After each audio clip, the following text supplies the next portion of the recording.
I try new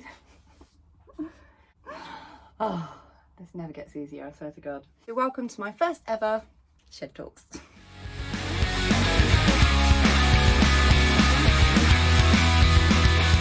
Hi everyone, welcome back to my channel. If you're a new viewer, then hi, I'm Nikki, I'm a gardener, and my channel is all about my allotment journey and other crap.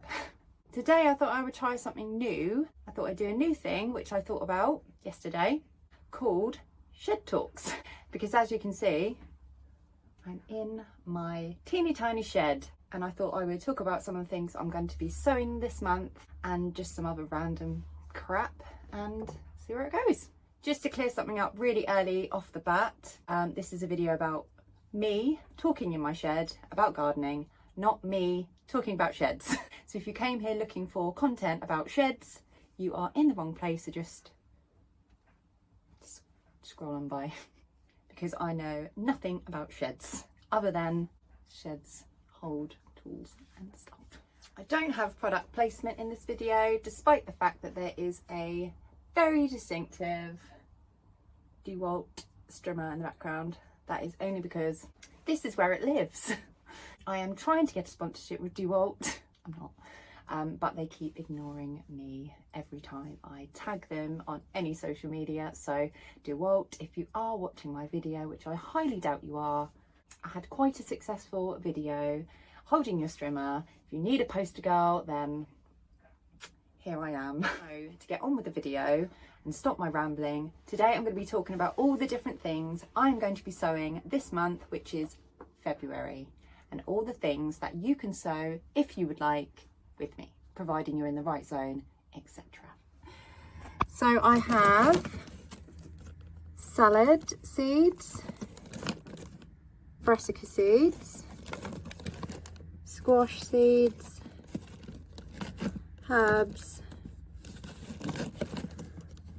alliums, sweet corn and melons, because I couldn't figure out where the hell to put them, perennial flowers, biennial flowers, annual flowers, peas and beans, tomatoes and chilies. So I'm going to have a little look at tomatoes and chilies today, because February is a great time to sow chilies and tomatoes because they have a really long growing season. They take a long time to get going. This is not product placement either. I just really like Red Bull. So Red Bull, if you are watching, even though it's so bad for you, but I just really like it. What can you do? Tomatoes and chilies. Get your tomatoes and chilies out. It's really cold in here. Ooh. Right, I am going to do a bit of a shout out actually. This isn't a paid advert or paid video. There is a really great company called Tomato Revolution who supply the most snazzy tomatoes I've ever seen, and I grew loads of them last year because they actually sent me some packets for free because I was feeling sad and they wanted to cheer me up, so that's really cute. I should drop some. I'm gonna do a little shout out, and I was also super impressed with how they turned out. They were so cool. So the ones I've got from last year, I actually want to buy some more different ones to try out a few new ones, but I'll show you some of the ones I sowed last year. India stripe. They were really nice. Pronounce these things. Uluru okra. I don't know if that's right, but these are really cool. They're like yellow, massive yellow ones. Violet Jasper. I loved Violet Jasper. They actually made the perfect sun-dried tomatoes. They're a really good size. I've actually got some preserved in a jar. Really tasty as well. Caitlin's Lucky Stripe. Prune Dontan. These are also really cool. I love the snazzy ones. Look how cool is that? You can't get these in the shops.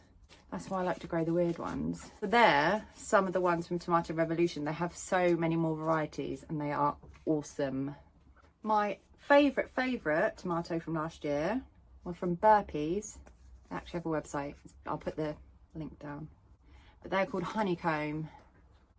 And they're these tiny little orangey ones, and they were the most delicious tomatoes I've ever had in my life, and I'm growing those again. Also growing some Victory tomatoes. These are a heritage variety that somebody sent me. I'm giving those ones a go because I'm really interested in the heritage varieties just to see what they taste like. So yeah, Victory tomatoes, I'm gonna give those a go too. And I've got a couple of others called Black Beauty. Oh, I've just found another one. That's another one I'm definitely gonna grow. Black Russian, Mr. Fothergill's. I wanted a really big one because then you get sort of more for your money, basically. I'm also growing a plum tomato called Roma. It's just a standard, bog standard tomato. You can get them everywhere. This just came in a little set I was bought, but it's called Roma. Also, Golden Sunrise by Mr. Fothergill.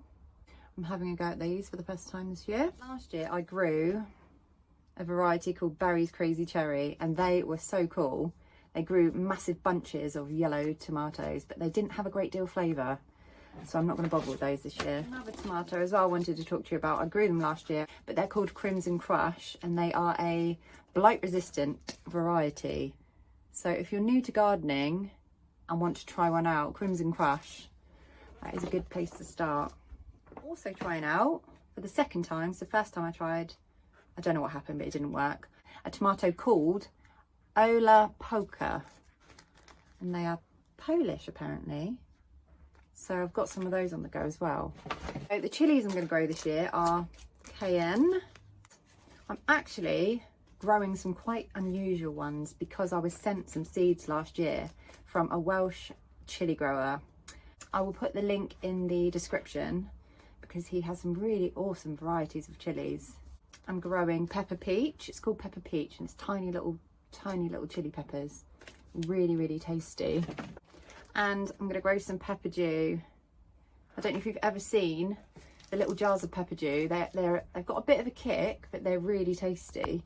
You sometimes get them on pizzas as well. So they're really nice. And I'm also going to try and grow some non-spicy ones because my family don't really like spicy food. So we've just got some sweet red pepper, yellow banana pepper. What else have I got? Yeah, sweet banana pepper and sweet red pepper.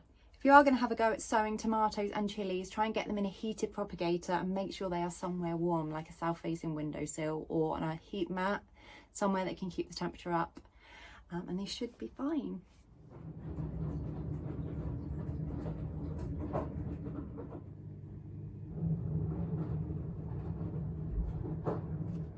So I think that's it for the peppers and the tomatoes. So I will show you what else I'm planning on sowing. So you can actually sow these outdoors from next month, but I would say indoors from this month. That's just what I would do. And this is spinach beet.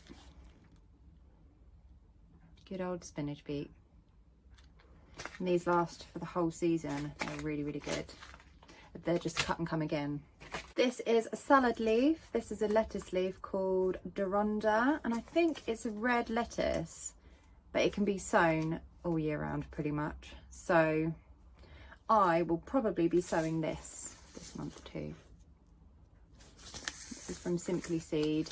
Do recommend Simply Seed as well. They have a really good collection. The seed I've sown this month is purple sprouting broccoli. You can start these from February. They won't be ready to eat until next January, I think. They take a really long time to grow, but they are so worth it because they're the only brassica that misses an infestation of cabbage white, which all the other brassicas get, basically. They just get decimated by caterpillars and butterflies and then just get ruined. So this, I think this year is going to be the only broccoli type I will be growing for that reason. My seedlings are already this big.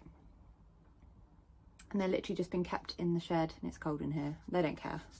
They are fine. One of the big vegetables for sowing in February is a parsnip. Not a parsnip, parsnips. They take a long time to germinate, so you have to get them in Feb, which I forgot to do last year, so I didn't have any Christmas parsnips. So that's really annoying. What some people do is put them on wet tissue paper and allow them to sprout first before they plant them. That can help the germination a little bit. Or I've put them in toilet roll tubes before just to protect the small baby plants as they're growing. That worked out quite well. Now is also a great time to sow onions. I won't be sowing them from seed because, as you saw, or if you didn't see in my last video, I was planting onion sets. So I use sets, I don't sow from seed because I'm not very good at it. But yeah, these are some red ones. I actually don't have any red onion sets, so maybe I will sow some from seed. But now you can sow onion seeds. Sow some onion seeds. Also this time of year you can sow lots of different herbs because they'll stay indoors for ages anyway. I've got basil, probably going to sow some basil. I've got some dill.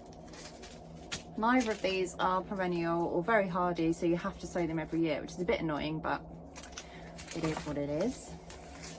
I've also got some parsley. That is perennial. I've got some already on my plot, but I'd like to have a bit more, to be honest. I'd like to have some at home. And some rocket. I love rocket. Oh, the flavour. Amazing. So that's probably all I'll be sowing in February. Everything really sort of kicks off March time, so plenty more time to sow the rest of the things that need a bit more heat. I'll do another video on flowers to sow in February, maybe next week. Until then, thank you for watching, and I will see you again next week. Hopefully back on the allotment. Bye.